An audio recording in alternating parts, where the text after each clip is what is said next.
Yo, what up guys? So we're here with another reaction video. If you're new channel, welcome. This one is called The Infinite IKEA and SCP-3008. I went the wrong order, my bad guys. So SCP-3008, The Infinite IKEA, and it is class Euclid. So I guess it's not too dangerous compared to some of the other SCP anomalies. And it's some sort of like extra dimensional SCP. And by the way, shout out and credit goes to TheVolgun as usual for the video, and he's been doing amazing work. But I'm really curious, what is the Infinite IKEA? But it looks like some sort of like individual mannequin in the thumbnail, but that's pretty much all I got from this. So this video is a little bit longer compared to his usual video, so hope you guys are ready. So make sure to grab a drink, a snack, whatever you gotta do, and without anything else, let's jump right into it. Good afternoon, everyone. My name is Dr. Miller, and the SCP we're going to be looking at today is SCP-3008. Object Class: Euclid. Special Containment Procedures. So it literally is an IKEA store. SCP-3008 has been purchased by the Foundation and converted into site. All public roads leading to or passing by site have been redirected. Wow. The entrance to SCP-3008 is to be monitored at all times, and no one is to enter SCP-3008 outside of testing, as permitted by the senior researcher.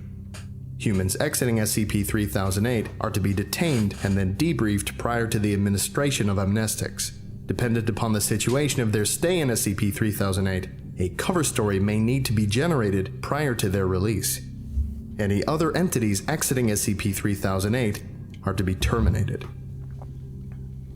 So people come out of it, entities come out of it. SCP-3008 is a large retail unit previously owned by and branded as IKEA, a popular furniture retail chain. A person entering SCP-3008 through the main entrance and then passing out of sight of the doors will find themselves translocated into SCP-3008-1. This displacement will typically go unnoticed, as no change will occur from the perspective of the victim. They will generally not become aware until they try to return to the entrance. SCP-3008-1 is a space resembling the inside of an IKEA furniture store, extending far beyond the limits of what could physically be contained within the dimensions of the retail unit. Current measurements indicate an area of at least 10 kilometers squared, with no visible external terminators detected in any direction. 10 kilometers, that's pretty big. The use of laser rangefinders has led to the speculation that the space may be infinite. SCP-3008-1 is inhabited by an unknown number of civilians trapped within prior to containment. Gathered data suggests that they have formed a rudimentary civilization within SCP-3008-1, including the construction of settlements and fortifications for the purpose of defending against SCP-3008-2. SCP-3008-2 are humanoid entities that exist within SCP-3008-1. While superficially resembling humans, they possess exaggerated and inconsistent bodily proportions, often they look like Slenderman. Too short or too tall. They possess no facial features, and in all observed cases, wear a yellow shirt and blue trousers consistent with the IKEA employee uniform. SCP-3008-1 has a rudimentary day-night cycle, determined by the overhead lighting within the space activating and deactivating at times consistent with the opening and closing times of the original retail store. There's a civilization inside the store. Of SCP-3008-2 will become violent towards all other life forms within SCP-3008-1. During these bouts of violence, they have been heard to vocalize phrases in English that are typically variations of "the store is now closed, please exit the building." Once day begins, SCP-3008-2 instances immediately become passive and begin moving throughout SCP-3008-1, seemingly at random. They are unresponsive to questioning or other verbal cues in this state, though will react violently if attacked. SCP-3008-1 is known to have one or more exits located within, though these exits do not appear to have a fixed position, making it difficult to leave SCP-3008-1 once inside. Oh, okay, so you can't tell your surroundings very well. Entrance to enter the structure or breaking through the walls of the retail unit leads into the non-anomalous interior of the original store. Since containment began, 14 individuals have managed to exit SCP-3008. Okay, so 14. Following extensive debriefing, all individuals have been administered amnestics and released. Incident 3008-1. At 0:37 hours on 2000, a human male exited SCP-3008, followed 10 seconds later by an instance of SCP-3008-2. SCP-3008-2 caught and killed the man before itself being terminated by an armed response personnel. This incident represents the only time an instance of SCP-3008-2 has been seen exiting SCP-3008. A full autopsy on the corpse was performed. See 3008-2 autopsy log for more details. The man was carrying an IKEA-branded journal seeming to document his time in SCP-3008-1. Oh, nice. Below records. Verbatim. So, I'm writing this to document what I can only assume is my sudden descent into insanity. I can't possibly be that bad a navigator. And yet, as I write this, I've been trapped in IKEA for 2 days. I haven't seen another person in the entire time I've been here. I thought it was a prank at first. Turn the place into a maze, get all the people out, and see how long it takes me to get lost. Then everyone has a good old laugh. Realized that wasn't the case when I tried to backtrack. Everything had changed, so I ended up lost. Instead of the exit, it was just row after row of bookcases. So I'm trapped in an IKEA. Sounds like the setup for a bad joke. The lights went out at 10 p.m., nearly giving me a fucking heart attack. That loud electrical thunk sound, and then pitch blackness. Place is full of beds though, and my phone has a torch on it. But no damn signal. So I found a bed and went to sleep. I spent most of the day trying to find my way out with no luck. Did find a restaurant serving those meatballs though, so at least I won't starve. That's probably the punchline to that joke. Anyway, they were still warm and fresh, but I haven't seen anyone around who could have cooked them. Made my way back to the beds before the lights cut out again since it's too dark to search with them off. It's 9:10 a.m. now. The lights came back on a little while ago. I'm sure I've searched the entire area where I came in now, and the exit obviously isn't here, so I'm gonna pick a direction and hope for the best. Day 3 of my magical IKEA mystery adventure. Bro, I can't imagine. I wasn't sure that there was something seriously weird about this place before. I am now. Walked for 3 hours in a more or less straight line. Insert IKEA joke here. Before I came across a ladder next to one of those huge stock shelves they have here. Climbed up to get my bearings, and it looks like this place just stretches on forever. Like that scene from The Lion King, except instead of trees and grass, it was all shelves and yeah, tables. you can see the horizon and everything. I remember. I did see a person moving not too far away though, so I headed over. Thought it was a staff member at first. It was wearing a uniform.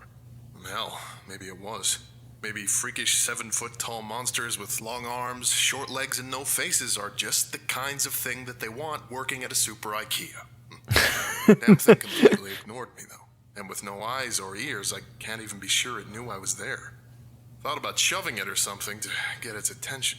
But its hands were big enough to crush a watermelon, so I decided against it. Good judgment. Moving, and I eventually lost sight of it, so I decided to carry on the way I was going.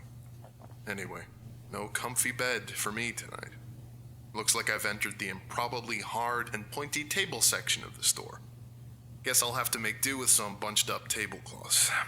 Phone battery died during the day too. Didn't work anyway, but I feel like I've just lost some vital lifeline. Maybe you'll find a charger somehow. You ever see one of those cartoons where they're going through doors in a hallway and they just pop out of another door in the same hallway? I think that was from Tom and Jerry. I've seen nothing but the same identical bookshelf for 2 days now. Just row after row after row of them. I mean, come on! I love books just as much as the next guy, but this is excessive. I'm obviously still moving forwards, though. I can see the signs hanging overhead passing by. Too bad none of them say exit. Not sure who I was addressing that question to. Let's just say it was practice for the autobiography I'm gonna write when I get out of here.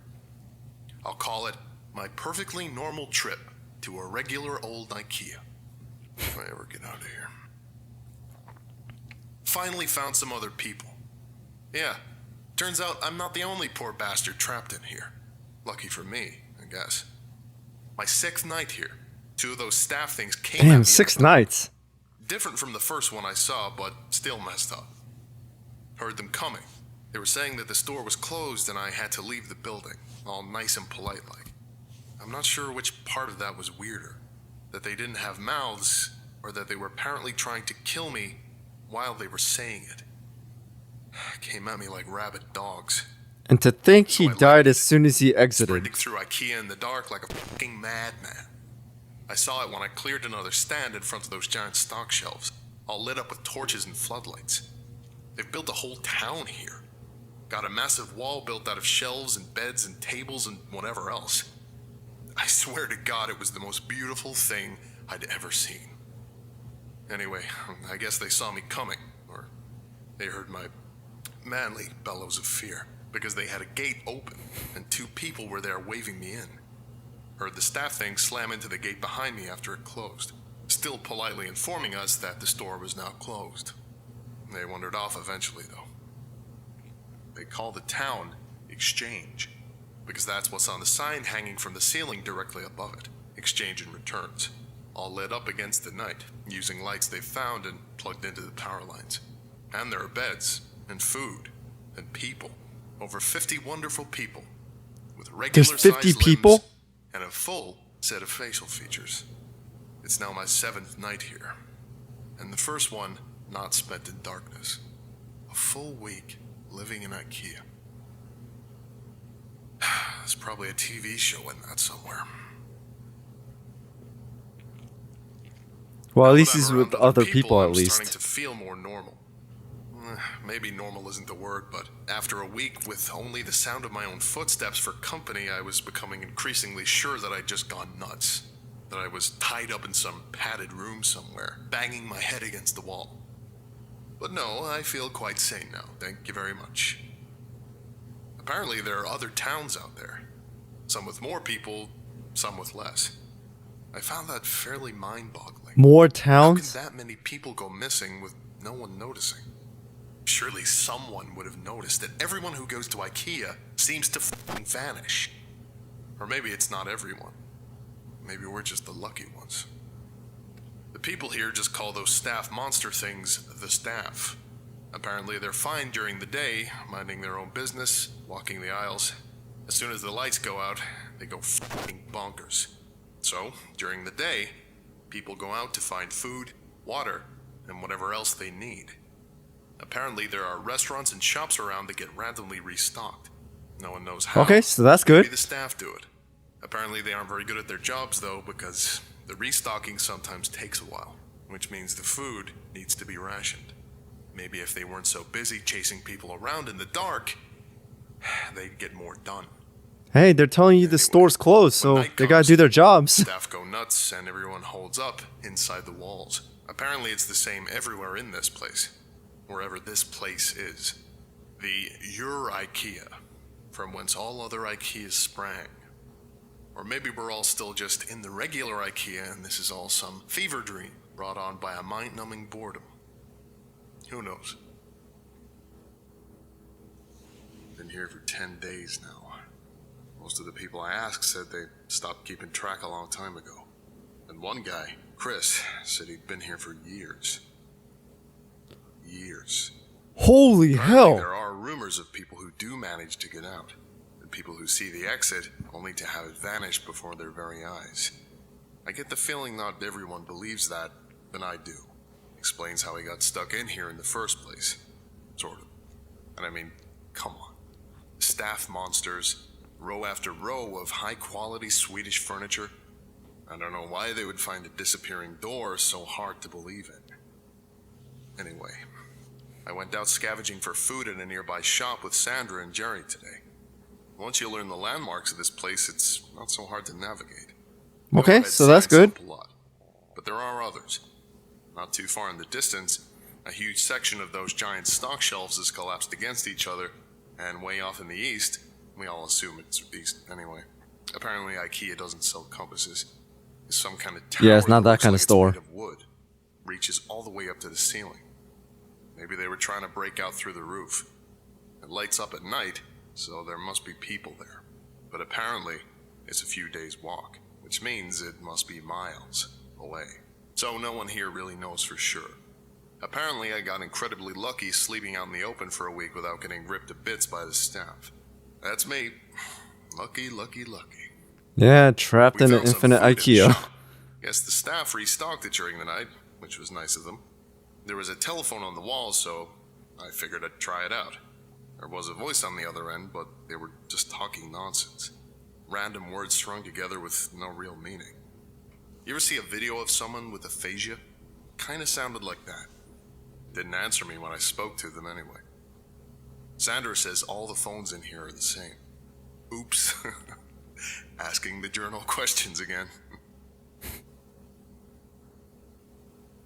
I was thinking last night. The ceiling on this place is pretty high, and as far as anyone can tell, it goes on forever. Shouldn't there be some kind of weather in here? I'm sure I read about some NASA building that was so big it had its own weather patterns, with clouds and stuff. Really? I didn't know that. Bigger than that. But now that I think about it, I'm pretty sure I've never felt so much as a temperature change in here. I'll add it to the grand list of weird bullshit. Bro, imagine it started raining. The staff attacked the exchange last night. Must have been 20 or 30 of them all just asking us to leave the store, calm as you like, while trying to smash the walls down with their bare hands. Apparently this happens pretty regularly, so everyone is prepared for it. Knives from the restaurants, lawnmower blades made into hatchets, a fire axe. One guy, Wasim, even made a functional crossbow. Damn. Anyway, the walls have holes in them, which I hadn't noticed before. Specifically so we can stab out at the staff when they attack. Took a couple of them down myself. They don't seem to bleed, which is weird. But they go down as easy as a regular person once you start sticking holes in them. I mean, they look like I said, they look like Slenderman or just mannequins. The dead ones will attract more during the night, so we had to get them away from exchange. We have a couple of those trolley things they used to move big boxes around, so we loaded them up and took them over to pickup. Apparently, people just name everything in here after whatever sign is hanging overhead. Pickup was grisly. There were hundreds, maybe thousands of dead staff all piled up. There was no smell, which was a blessing. Apparently, in addition to not bleeding, these things don't rot either. My curiosity got the better of me while we were unloading them, so I took a look at one of the more cut up ones.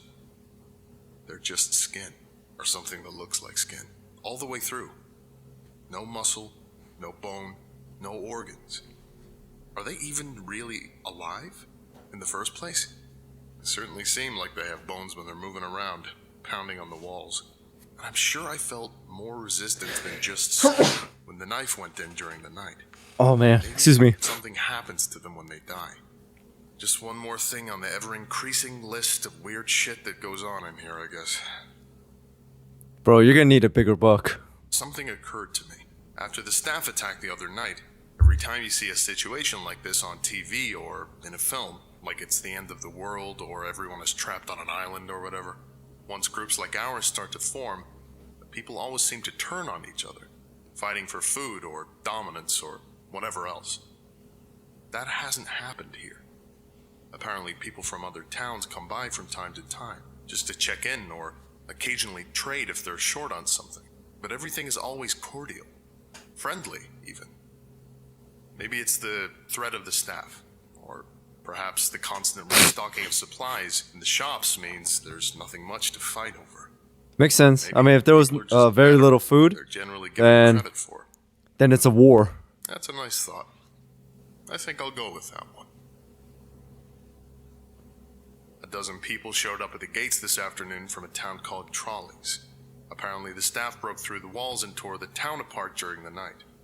These 12 are the only survivors. out of over 100. Holy! We let them in, obviously. One more point in the human decency column. Later, I asked if anyone knew how many of these towns were out there. Between us and the new folks, we managed to come up with over 20 names. 20 towns filled with people, and who knows how many beyond that. Bro, that's crazy. Should be. How is that even possible? Surely someone, somewhere, must be looking for the thousands of people that must be in here. I've been here for a little over 2 months now. Not that much changes, as it turns out. A couple of new people showed up. Same story as the rest of us. Nice little trip to IKEA, and suddenly they're trapped in Billy Bookcase's house of faceless weirdos. The staff attack the exchange once or twice a week. We kill them and haul off their bodies. Sometimes they hurt some of us first. They killed a guy called Jared a couple of weeks back. It was awful, frankly. Turns out, regular humans still bleed in here, even if the staff don't. We tried our best, but none of us are doctors. Jared was a good guy. He deserved better. We all do. That's crazy, man. Well, I mean, that's it. No medical attention, so that's it. None of us were really looking for a way out of here. I don't even know where we'd start. One of those quadcopter things with a camera attached buzzed past exchange today. I thought it meant that someone was finally looking for us, that help was on the way. Apparently it's not the first time this happened, though. Same thing happened a few months ago, and everyone is still here. No idea if it saw us. It didn't stop if it did, just kept flying until we could no longer see it. Note: based on recovery time of the journal, this entry appears to line up approximately with our first successful test piloting a drone inside SCP-3001. Oh, so was their drone? Analysis of footage shows a walled settlement under a sign labeled Exchange and Returns. Attempts to relocate the settlement failed. Origin of previously sighted drones is unknown. Oh, so they can't pinpoint the location. I started talking to people about the stuff they miss from home during dinner today. Probably not the best idea I've ever had. Everyone seemed pretty down after. A bunch of people here have families. Husbands and wives, kids, dogs. Franklin apparently has a pet llama, though I'm not sure I buy that. But apparently, where did he even get a llama? Have some seriously odd gaps in their knowledge. 3 of them had never heard of the International Space Station. 2 of them seemed to think it was the Prime Minister, and one of them had apparently never heard of the Statue of Liberty. I believed them too. They seemed just as confused as the rest of us. How long have they been in there? The more I thought about it, though, the more it started to explain a few things. What if the reason no one is looking for all us missing people is because we haven't all come from the same place? This is gonna sound weird. Maybe that should be the motto for this place. But what if all the people here have come here from different dimensions, realities? Oh, that would explain, yeah. I've seen enough TV shows to know the drill. Sarah comes from a place where there's no Statue of Liberty. Yeah, They see? didn't launch a space station. TV shows are very educational. Keep watching them. Everyone here came from different places, even from ones that seem identical. There'd be no huge missing persons panic. No mass So parallel search. dimensions. We'd just be a blip. A single missing person in a world of non-stop news. Huh. Well, that was a fun train of thought. Just realized that yesterday was the 6-month anniversary of my arrival here. 6 I wonder if IKEA months. sells party hats. The routine around here has remained more or less the same. More new folks show up, one every couple of weeks or so. Food supplies go up and down, but we've never actually had a major shortage. Occasionally we get a visitor from one of the nearby towns, usually checkouts or aisle 630. We check in with each other from time to time, occasionally trade supplies if someone gets particularly low on something. It's comforting, in a way. Yeah. A reminder that we aren't alone here. Some small glimmer of civilization. And like hope in Sometimes humanity they bring that we'll medical help each supplies. other out. Apparently there's a pharmacy a few towns down from checkouts that gets restocked every now and then, so they share out what they can. I've never heard of an IKEA with a pharmacy before, but at this point, I wouldn't be surprised if someone stumbled on an IKEA organ harvesting lab. would certainly explain the staff. Speaking of our faceless jailers, their attacks have been getting worse lately. 3 or 4 times a week now, with twice as many staff as there used to be. Oh, dude, that's terrifying. Come from, or why the attacks have increased. We tried following one of them during the day a few weeks ago, me and Sarah. Wanted to see if they led back to a staff room or something. Didn't seem to go anywhere though. Just randomly walked through the aisles. We had to turn back before we found anything. We've been reinforcing the walls, trying to arm ourselves better. Certainly no lack of materials to use. Wasim has been making more crossbows, but it's pretty slow going. Too bad I can't. Hey, shout out to Wasim. Never thought I'd say that. Note: no new personnel have entered SCP-3008 at site in the time span indicated in this entry. The attacks are getting bad now. Almost every night, and with so many staff that the bodies almost pile high enough for others to climb the walls. I think we're in real trouble here.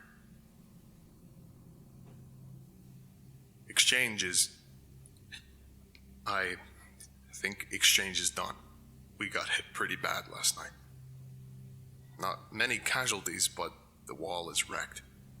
We finally figured out why the attacks have been escalating too. A box of supplies had a chunk of one of the staff in there. No idea how it happened. How? Apparently a piece of one will draw them, as well as a full body. Too late now, in any case. There's too many bodies for us to haul away and still have time to fix the wall before midnight. Candace has called a meeting. I suspect there will be talk of abandoning exchange. Maybe try and get shelter at the checkouts or something.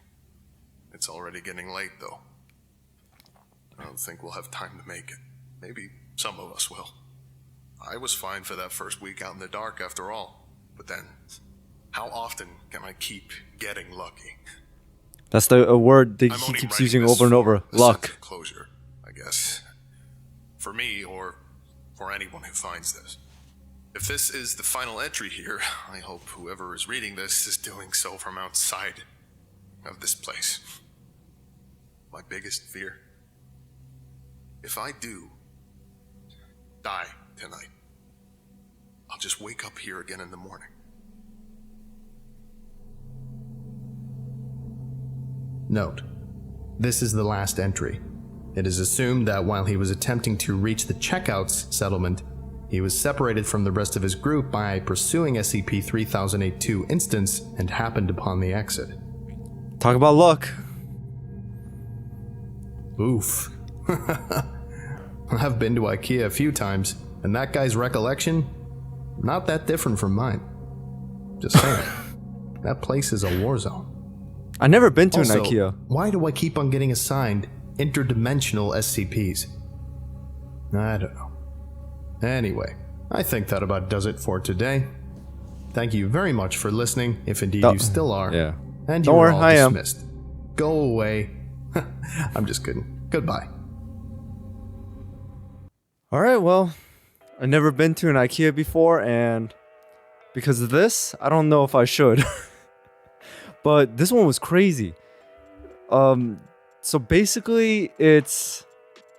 I don't know, the first... when I heard this, it kind of reminds me of Harry Potter. You know how in Harry Potter, when they... the fourth movie, when they went to the wizarding... the Quidditch Cup, because I still remember the movie, because like I said, I'm a huge Harry Potter fan. I played Hogwarts Legacy on the channel. When they went into that small tent, it was actually almost like a house size. So it kind of reminds me of this. The store kind of looks at a certain size from the outside, but once you enter, it is much bigger than it looks.